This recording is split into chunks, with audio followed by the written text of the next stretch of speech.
Good morning, everybody. This is your weekly end of week webinar. This is week 12, I believe, and we're doing something very different today where we've talked about COVID and its impact on the community and the various government support programs that are available and helping you navigate through those. We're doing something different. We're having a pre-celebration of National Indigenous Peoples Day. That's this Sunday. Something that has been celebrated for a great long time, but only started to be celebrated as an officially recognized day in Canada in 1996. I've had the great honor of volunteering and participating in previous celebrations, and I thought it fitting today that we honor a couple of people who are well known for their cultural representation in our area. So first I want to acknowledge that we are in the unceded territory of the Coast Salish peoples, more specifically the Tsuut'ina, the Canoe, and the Canoes. So with that, I'd now like to turn the camera over to Dave Bodaly. We are here, pardon me.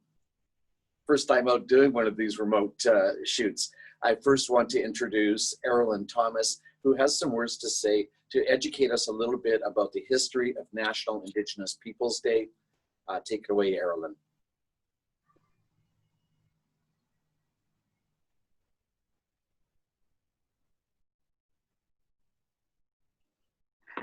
Good morning, everybody. Can you hear me? Just fine, yes. Okay. Well, good morning, everybody. Thank you for that wonderful welcome, Kim, and good to see you, Dave. I hope everybody's enjoying their Friday morning and walking into a long weekend. For us, our organization takes Monday off to continue celebrations of National Indigenous Peoples Day. Thank you to the Chamber for thinking of me to share a few words and take up a few minutes of your time today about what National Indigenous Peoples Day means to us, but also to share a little bit of knowledge with you about the Snuneymuxw Crown relations, the shared history that we have with the Crown through Canada, and where things are at now. So we're very much aware of the residential schools and inequality experienced by Indigenous peoples with access to education, access to housing. But where that all started is the Treaty of 1854 for Snuneymuxw. Our nation, our leaders, our CMs, our respected leaders at that time, had many conversations with James Douglas. He was the chief factor of the Hudson Bay Company, but he was also delegated on behalf of the monarchy to represent the Crown and forge a number of treaties up and down the coast on Vancouver Island for the exploration of coal. So there was coal here in Nanaimo, as we all know. And from 1830 to about 1854 to December 23rd, 1854 is when Snuneymuxw entered the Treaty of 1854 with the Crown at that time. What that did for us is protected our village sites, our enclosed fields, our right to hunt and fish as formerly for our people.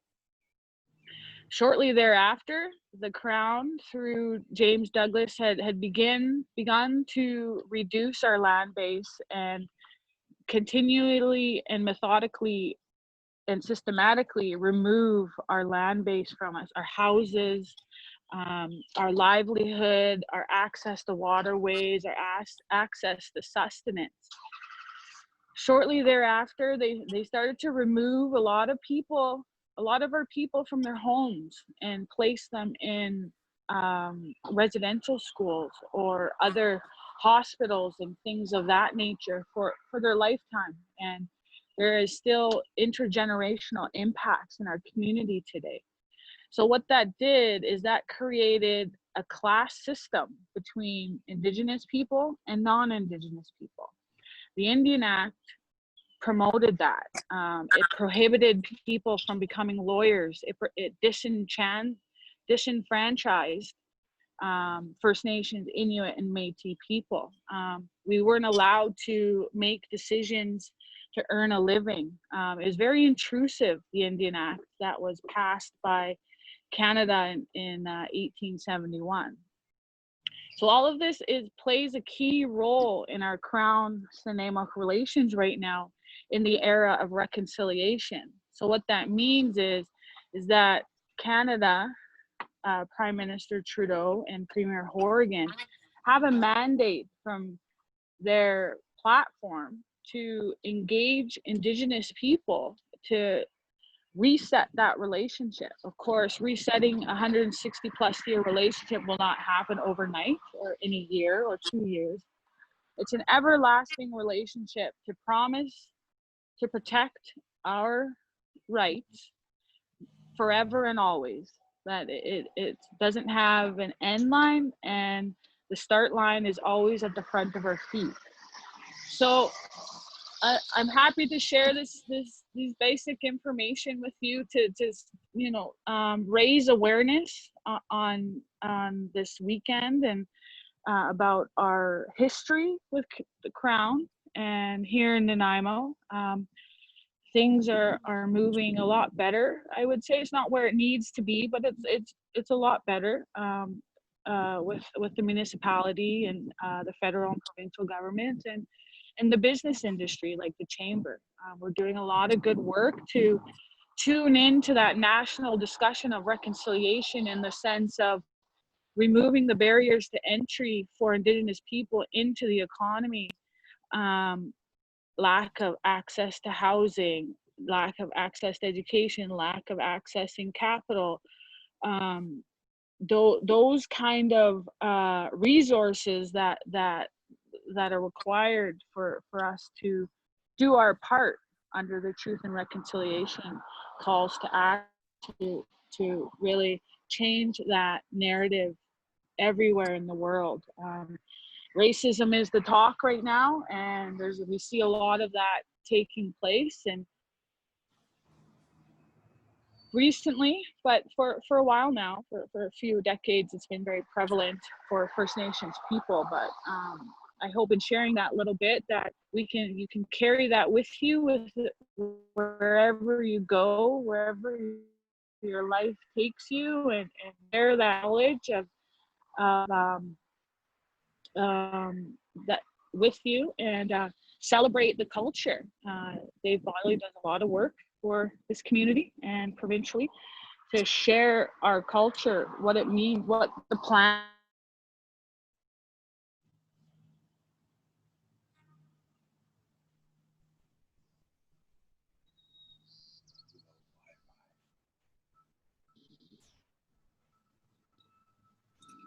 So I think I we've was just lost. Erralyn there. Are you back with us, Erralyn? No, I Yeah, think we'll move it. I guess I'll just end off with that, with our good old technology that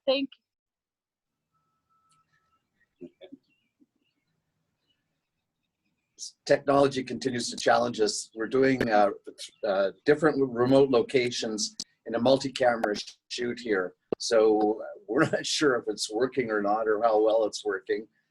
From our viewpoint here from Bevan Park, we've lost Erralyn.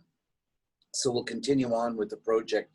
As Erralyn mentioned, the Chamber of Commerce and Snuneymuxw are working closely together to formalize a working agreement to give the Indigenous economy a boost locally, to do our part in taking the steps towards truth and reconciliation. We would like to be a leader in our community around this. So part of that is also recognizing culturally what's going on. And we are at Bevan Park today at Dave Bodaly and Beau Wagner's studio and carving shed to talk a little bit about what goes on here, and also to have Dave Bodaly, a renowned First Nations storyteller, give us a story about Sisseton, which we also know as Newcastle Island, but get used to Sisseton. So Dave, please step into the camera and take it away. Good morning. My name is Dave Bodaly from Snuneymuxw First Nation. I'm honored to be here and share some stories. In our cultural way, we bring our hands in front of us and we shake them twice and we say the word Haitshka, which means thank you in our language.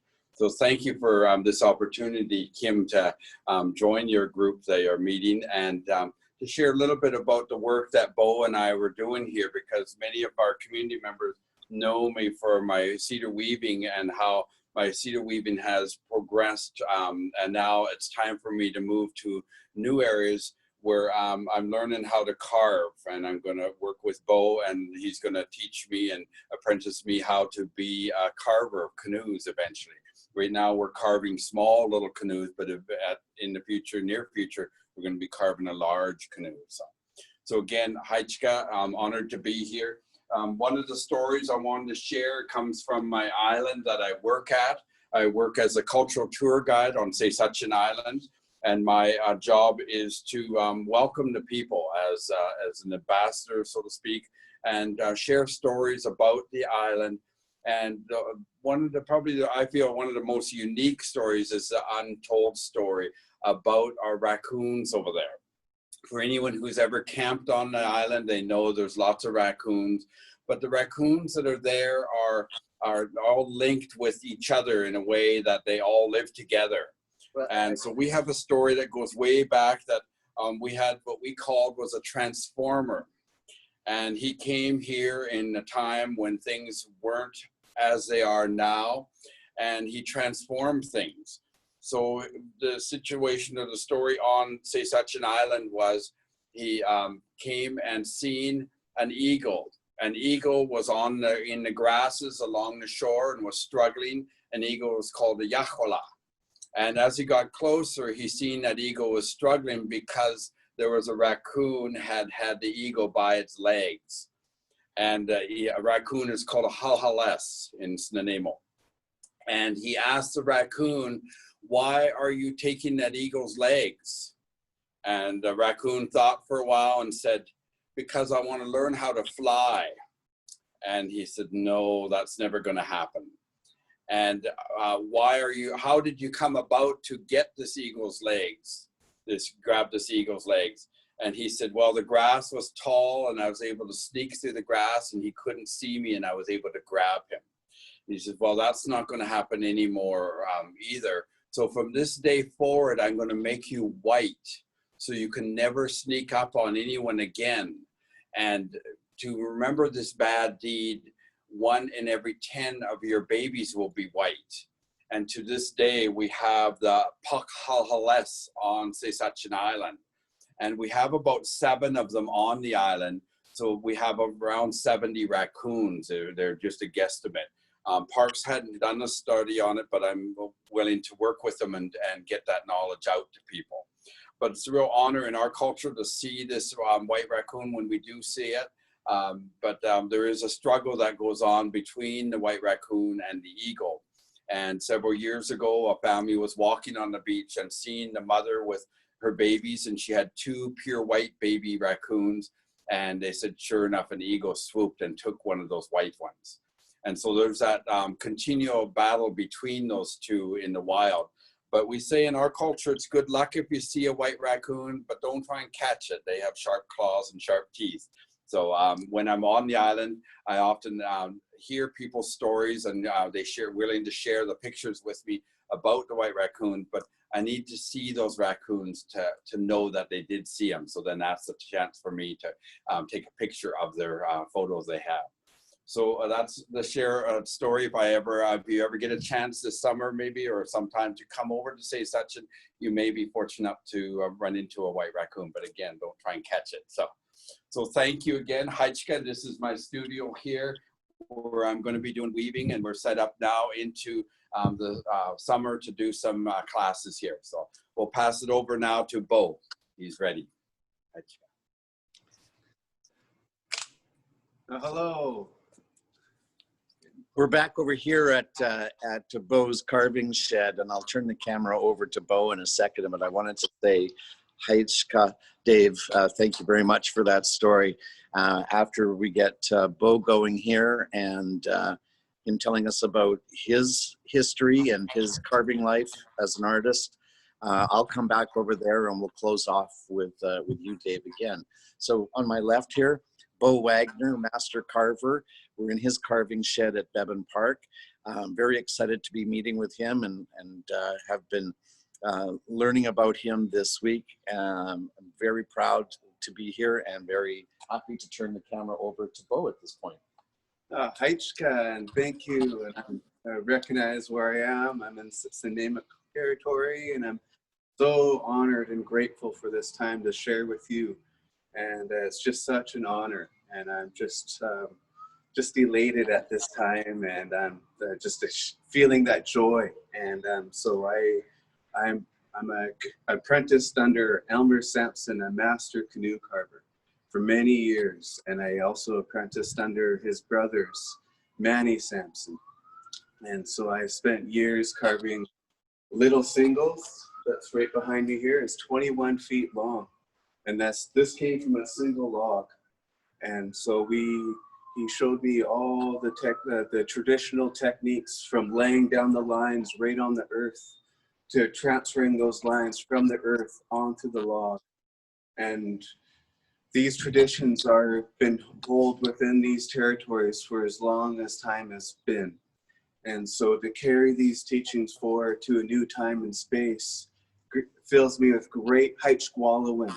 And I'm so grateful and happy and so honored to carry these teachings forward so our children and our loved ones can witness this.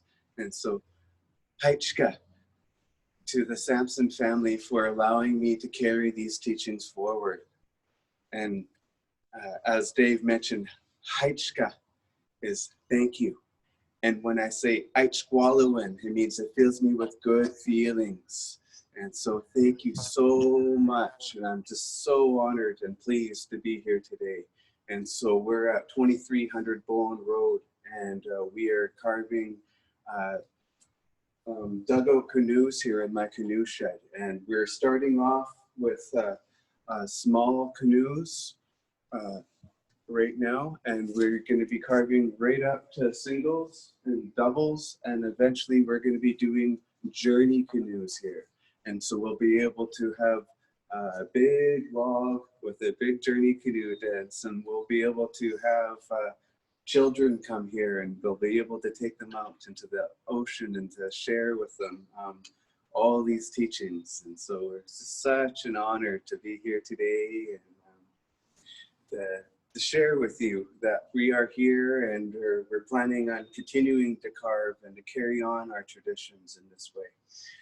And Oh, a little bit about your background and your training under the Sampson family, and how you came to be so committed in your life to doing this and to teaching others. Thank you. So my background, my father is First Nations, and he struggled, and his life was taken at an early age, and that set me on this path of wellness. And I met Elmer Sampson, and he brought me in and blanketed me with his kindness. And every day I came to him, I should go back, I went to Silver Bay Wooden Boat School, and that's where I learned how to build wooden boats. And so I came to him with that knowledge, and he asked me to start sanding and planing his canoes. And I did a whole year of learning how to do the ceremonies and the rituals and the way to bless myself and to have a clear mind and to live in a clear mind, a clear spirit, and a drug-free environment. And when we harvested all the natural foods, we would eat together every day. And I would take care of him, and he would take care of me, and he would show me all of these traditions. And so during that time, over that year, I sanded and carved many canoes with him. And then after a year had passed, he said, it's time for you to carry on these teachings. And so he gifted me a log and all of the tools I needed to start my first canoe. And it took me a whole year to carve my very first canoe. And at the end of it, it was time for me to gift that canoe away back to the community. And so I gifted it to the Erralyn Sampson, to one of his grandchildren. And it was such an honor to see his grandson go into the canoe with all that love and joy that I put into that canoe. And so today, I can carve one of these canoes that you see behind me in 5 weeks. And now, because of those teachings that he carried forward, I've been getting better and better. And he always says that every canoe you should carve, you should be able to do it better the next time. And I carry those teachings forward. And so, so now today, we're hoping to carry on his legacy. And so it sees a new time and place. And so over those years, we carved many canoes together. And we did journeys and helped get kids into the summer games. And every summer there's a canoe race. It's called the War Canoe Race. And we carve canoes so that children can be a part of that event. And so we continue on, and these are single racing canoes behind me here. And Dave and I will be doing single racing canoes, double racing canoes, and eventually 6-man and 11-man racing canoes. And eventually we'll be doing a journey canoe, which is something that's used for going from one village site to another. And it's used for more of a travel and also for harvesting. So you would pull that big journey canoe along the beach and fill it with crustaceans and bring it to a potlatch or to another village site. And then we would all host and have that food together that we harvested. And so I'm just so grateful for that time. And am I running out of time now? No, you're doing fine. Oh, But perfect. what I wanted to mention was that we were all very excited that Nanaimo was chosen as the destination for tribal journeys this year. And then we were equally let down when the pandemic and the health of all our communities was in jeopardy. So tribal journeys has been postponed to a future date. And I'm imagining that you would be carving Journey's canoe for the next journey, or is this an ongoing?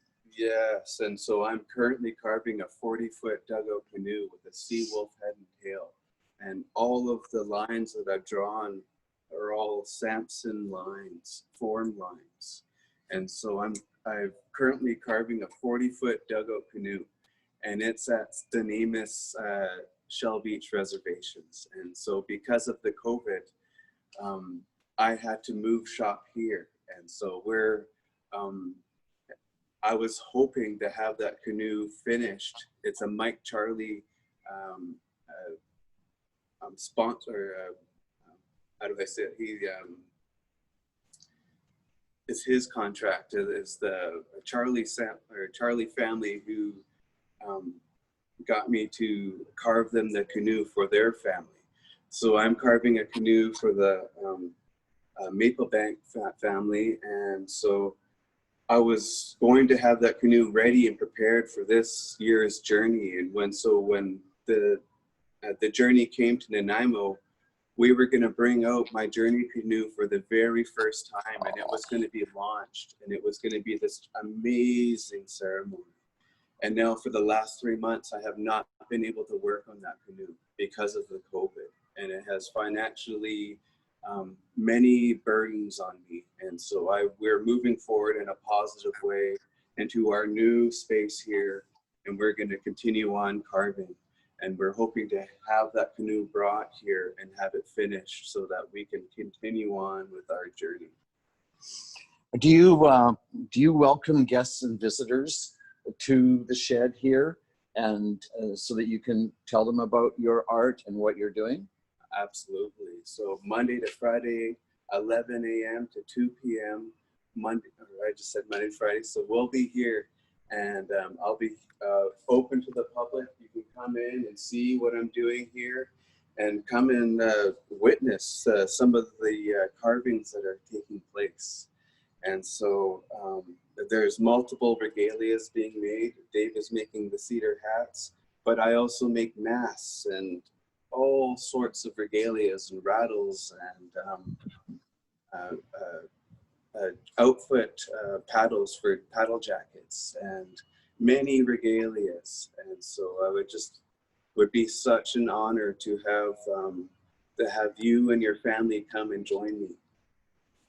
I'm looking at this small carving here. Would this be like a model for a larger boat? Do you first do a scaled down model to get the lines all right and so you know where you're going along the development of the full size? Yeah, absolutely. And so when I first started my very first year of carving with my papa, he showed me his Samson form line.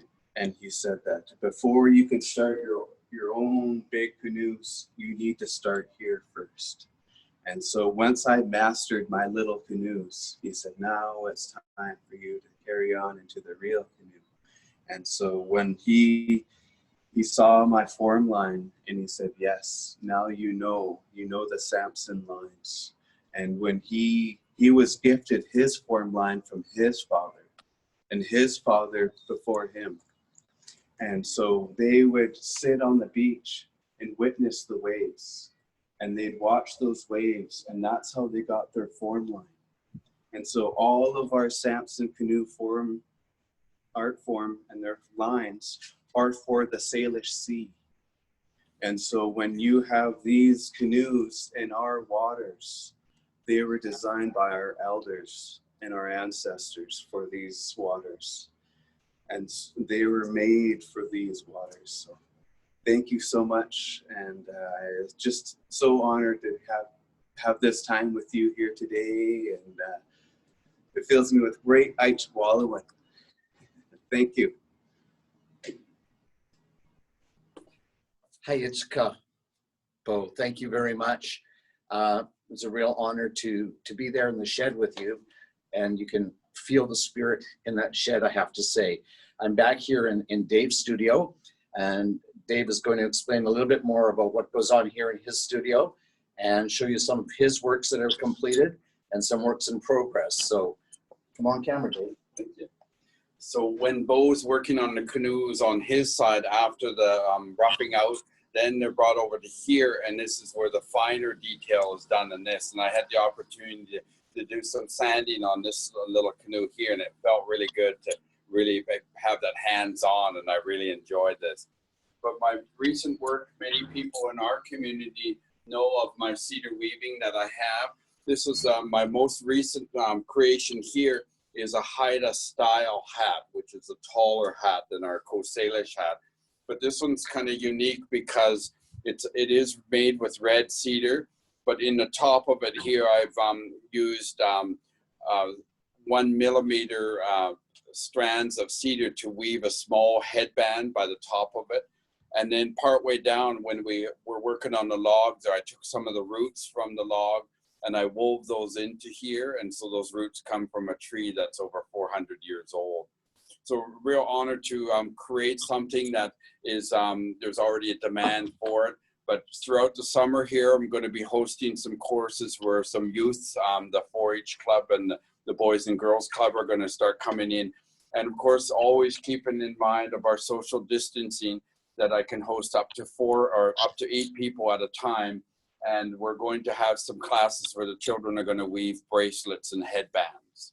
So again, a real honor to have this space and to be able to be open to the public where they can come and see what work we're doing.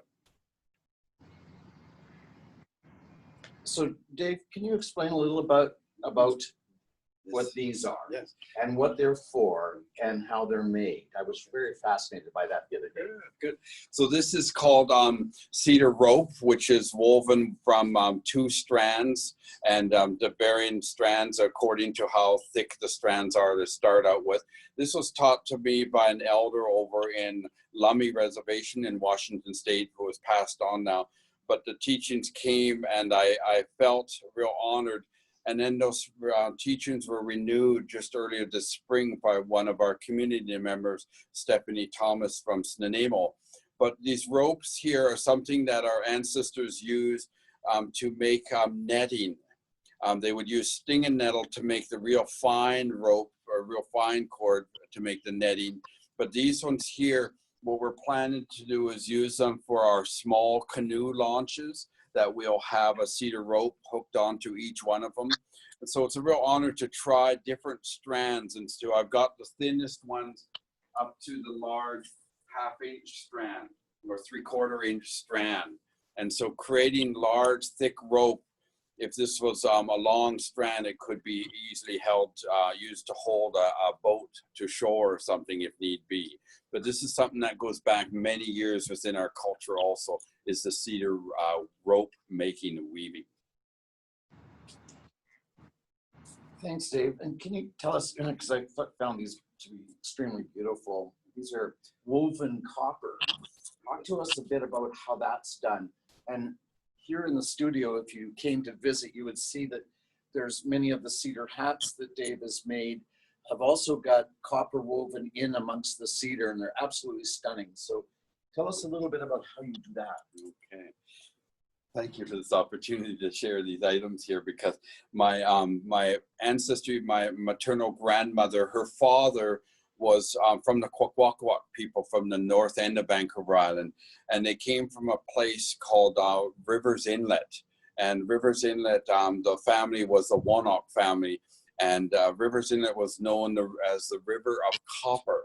And the family in the Kwakwaka'wakw said, it's very fitting that I'm weaving copper now, or I'm working with copper, because I descend from those people that come from the copper, from the river of copper. So I've been making these for a few years now, the copper bracelets, and they seem to be a good hit with people that really like the feel of copper and the energies that copper gives. Copper is the only metal that gives energies back to you. So when you even hold it, you can feel and smell the smell of the copper in it. So real honor to create something that I've even created headbands out of the copper now too. And then even a little copper and cedar basket I've made. So I'm enjoying making new creations. So. I just wanted to step in one last time before we close for today and show you a completed and finished small canoe carving. We saw the one that Beau had in progress over at the carving shed. And this is what it looks like when it's done. And I gotta say that I bet you that doesn't weigh 2 ounces. It's pretty remarkable that a piece of wood like that, so lightweight and so beautiful in grain, now finished and with a lacquer on it, something that you can see if you visit here at Bevan. It's easy to find the Big Red Barn on site, and that's where you can meet Dave and inquire about participating and learning about weaving and carving from Beau. But I think I'd like to bring this to a close now, and I just want to do one more thing on camera. And it's called a handshake. And since we're not allowed that kind of physical contact anyway any longer, I will just pass along. If you want to step into the camera, gentlemen. Thank you very much. Thank you very much, Dave. Haitchka. And the Haitchka to you watching today, and to you watching on the recording later on. It's been a great pleasure to be here. Educate yourself about National Indigenous Peoples Day, and educate yourself about this incredible culture that we live in the middle of. We are so fortunate to be able to have them share these things with us, and join the Chamber of Commerce on our path to truth and reconciliation. Thank you.